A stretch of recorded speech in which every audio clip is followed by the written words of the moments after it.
What were the emotions tonight for you? You know, whether it was coming up for warm-ups, pregame, and introductions and all that. Yeah, a lot of emotions for sure. Good to be back with the guys. Good to be back at home. Good to be on the field, really. Most emotions from the whole night was probably walking off the field after the game. Definitely got me a little misty heading off. So that was good to feel those type of emotions, and good to be back with the guys. Ryan Wood.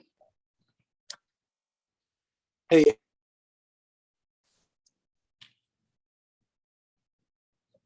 Ryan, you there? Heard you for a second, and then. Hey, Aaron, do you hear me okay? Yes. Aaron, you hear, what'd you see on the interception? Is that a ball that you just got to eat there? Yeah, I probably should have kept the original play on. It probably had Kabi in the slot was a better option than, it was part of the play, but going back, I probably should have just kept the play on, hit Kabi on a little slant route there based on the coverage. When I came back, we had good combination on the backside. But I kind of got grabbed and slipped out of it somehow. Saw Joe there in the back of the end zone and was trying to put it up. Right at the last minute, I was trying to just throw it out the back of the end zone, but got kind of hit when I threw it, and it turned out to be a really bad play. Rob Domofsky. Aaron, why were you misty-eyed after a game in the middle of November? I just don't take these things for granted. Walking off the field as a winner, it's fun beating that squad. We've had some battles over the years, but walking out with Preston, who I have so much love and appreciation for, and then hearing that type of response from the crowd was just a little extra special tonight. Pete Doherty. Hey, Aaron, how you feeling today? How'd you feel during the game? How was your strength and stamina and all that? Just wondering if there are any lingering effects and if you're feeling good or not so great right now. I felt pretty good for the most part. I feel like I played, fairly solid. Obviously had the one bad decision in the red zone and probably missed, a couple throws. Definitely third down to Allen. Just didn't throw a tight spiral in the wind there. Had him for probably a big gain. Missed Marquez on a read. I just couldn't see him. He wasn't where I thought he was going to be, but he turned out to run, the right adjustment on the route. Didn't get him. Other than that, I felt pretty good. My wind was good. I got stepped on in the second quarter. That kind of bothered me a little bit, but I felt, wind-wise, I felt pretty good. Wes Hodkiewicz. Hey, Aaron, from a preparation standpoint, what was this past week like for you? And just how did you feel about everything coming out of Saturday, with the game plan and just where you were at with things? Not ideal for sure, being on Zoom all week. The best thing for me to be prepared is to be able to repeat the plays in practice and then the walkthroughs. You're hearing them 2 or 3 or 4 times and it becomes kind of second nature. You can almost finish the sentence for Matt. Today, like I told him pregame, was going to be more Ron Burgundy-ish, where, sometimes I just got to repeat exactly what's being said verbatim and kind of feel my way through some of the plan. But I feel like Matt did a nice job of limiting the long play calls early in the game. There's a lot of run it plays with not a lot of cans or adjustments on them. So I think that made me settle in a little bit. But yeah, not ideal for sure. It'd be nice to go through a full week next week. Steve McGargy. Going back to feeling misty-eyed, I was just wondering, were you expecting a different reception than usual from the crowd because of anything that happened the last couple weeks? And also, I'm just wondering, when you go on the road now, do you expect the reception to be any different than it's usually been when you go on the road? I don't think so, but no, it's just like I said, I don't take these moments for granted. Every time you walk off the field as a winner, it's special, and the response is special. And I think it just all kind of hit me there, seeing Preston. Preston's guy checked on me every single day. just about during my 10 days away from the squad. So, I just appreciate his friendship and then appreciated the ovation from the crowd. Brian Wood, At what point in the past 2 weeks did you start to eye this possibility as a return? And when did that become real to you that you could play in this game? Well, I mean, right when I tested positive, I did the math and figured it'd have to be, one, I'd be healthy, and then two, it'd be one of those weird weeks where you don't practice all week and try and go out and play. I've done that before. I mean, I did that my first year starting against Atlanta when my shoulder was killing me. Didn't practice all week, kind of harnessed it up Sunday morning and was able to get through the game. But that's not obviously the most desirable way to go through a week of preparation. But, I stayed ready. I was in all the meetings and in all the conversations, had great phone calls with, the standard nightly calls with Hackett and Getsy and Matt. And so I was in the loop the entire time, but I knew it was going to be, maybe a little bit different feel early on as I kind of got into the plan and then got into the calls. Dave Schrader, Hey, Aaron, first of all, I'm really glad you're feeling better. Every year your goal is to win the Super Bowl, and this year it looks like you really have another legitimate shot to get to the Super Bowl and win it. I'm just curious if after being away more than a decade from the big game, you get back, how you'd feel if somehow you're not able to play due to your vaccination status, either as a close contact or another positive test. There's different protocols, vaccinated, unvaccinated. How would you feel if you had to miss that game due to your choice? Yeah, I don't really like playing the what if game. So what I do know is I have, more than 2 months right now where, my protocol is not testing every single day. So that's kind of the only thing that I'm thinking about. I don't like playing the hypothetical game. Obviously, love to be playing second weekend in February, and hopefully we're in that position. MK Burgess, Hey, Aaron, can you hear me? Yes. What can you say about AJ Dillon and him picking up the slack when Jones goes down? Very proud of him. He's a great kid. He works really hard. He's improved in all the areas that he needed to become a more complete back. And smart kid, tough. I mean, he ran through unblocked guys on both of his touchdown runs. So not much more you can say than that. He's just he's a guy who's become very, very reliable. And, his catch and broken tackles and run down the sidelines to get us out of a backed up situation into their side of the field, to put the game away and go up 3 scores. I mean, that was the play of the game for sure. He probably had the 3 plays of the games with the touchdown runs and that catch and run. Stephen Watson, Aaron, I know that you said on Pat McAfee that you spent a lot of time reflecting over the last 10 days. What did you learn about yourself during that period? Well, I think in general, it was definitely a good time to reflect on the last 17 years and to continue to try and live, daily with a lot of gratitude. In that gratitude was sincere thanks to all the people that reached out. I heard from people all over the country, all over the world, actually, checking on me, seeing how I was doing, sending words of affirmation and support. And that was really special. It's tough to be away from the squad, but the guys checked on me every single day. I heard from multiple guys and all the coaches. And that was, again, really, really meaningful to me to hear from all those people and to have that support. So I really appreciated that part of a difficult 10 days. Aaron Nagler, Aaron, the week away of practice, did that change anything as far as your ability at the line of scrimmage? Or is that kind of just riding a bike, you just hop back on it? And real quick follow-up, how's your toe?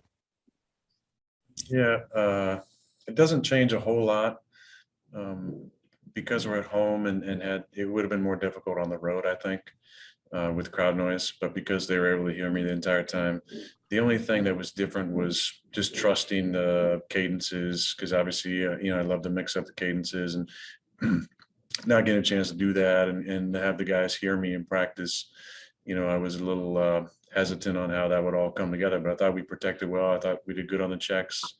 And like I said, Matt kind of limited the long play calls and a lot of the check with me's early in the game, which I think we all appreciated getting up and just running it. And my toe is okay. Made it through the game and definitely happy for that.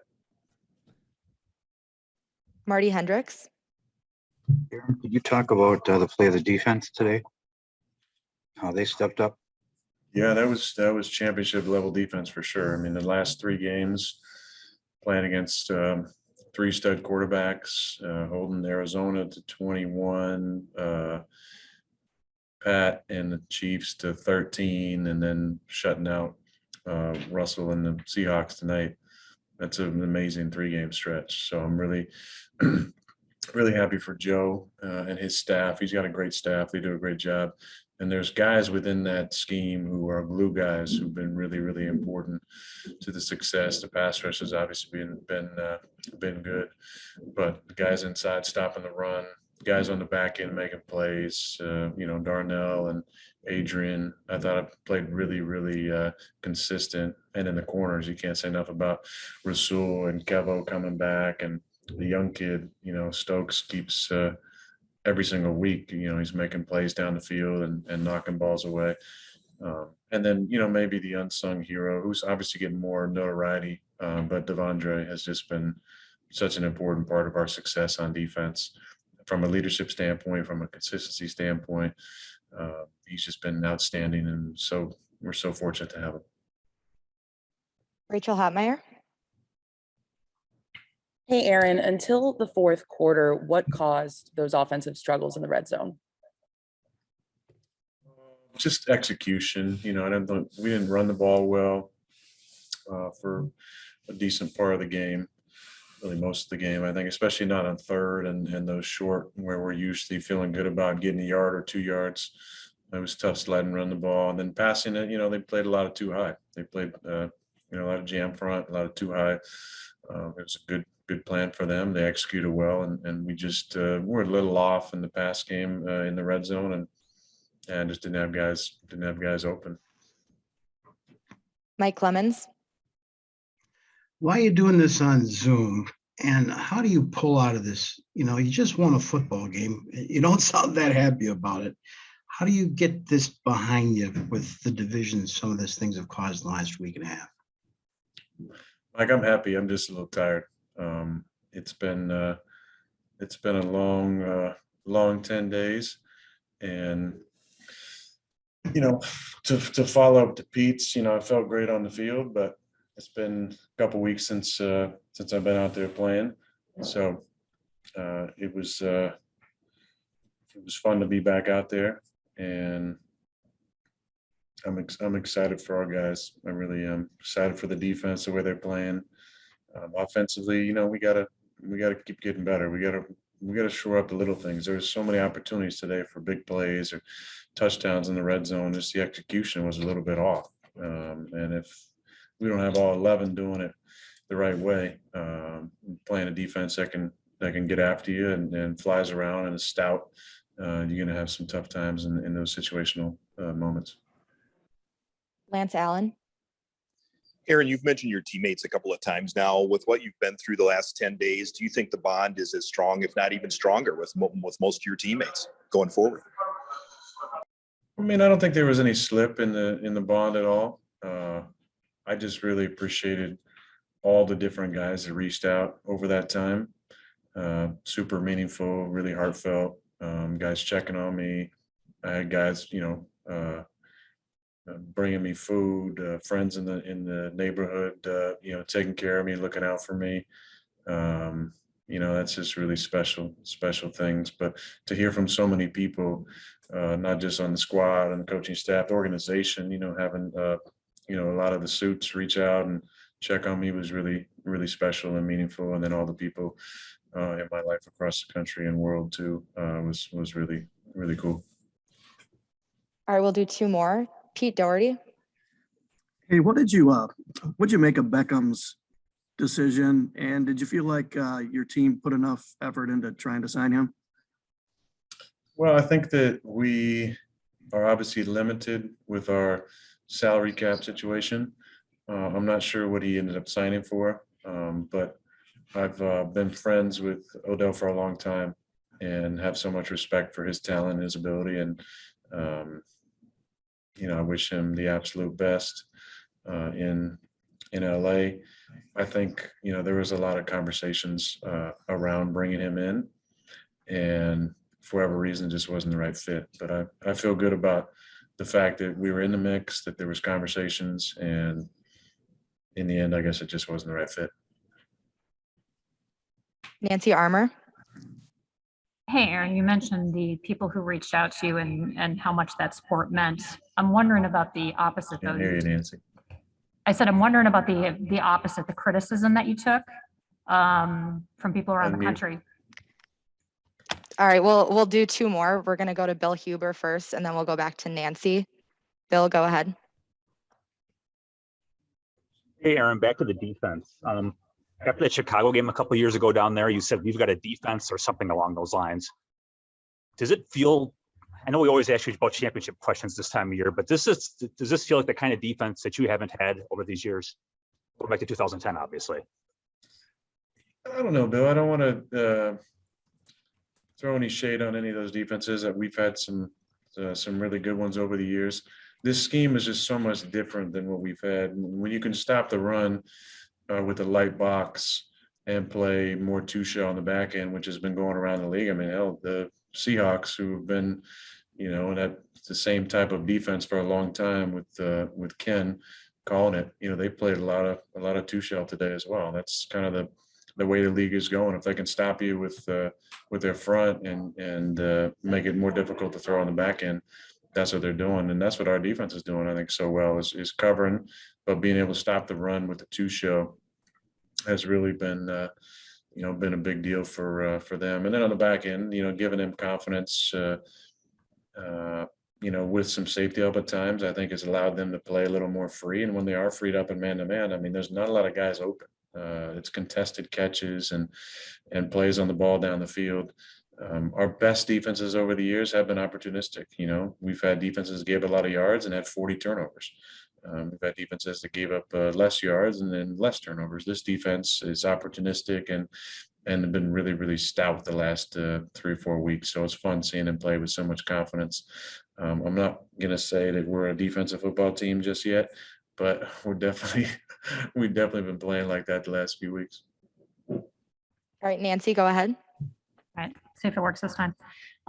Aaron, you talked about the support that you got from people, not just on the team, but around the world. And I'm just curious about what you made of the criticism that you got from people. I mean, everybody has an opinion, and I understand it.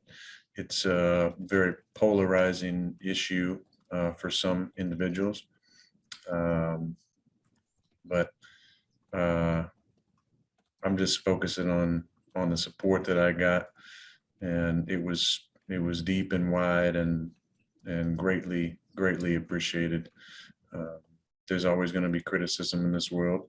I don't define myself by the criticism, but I understand it's a part of this because this issue is definitely polarizing. But again, I'm just so deeply grateful for all the people that reached out.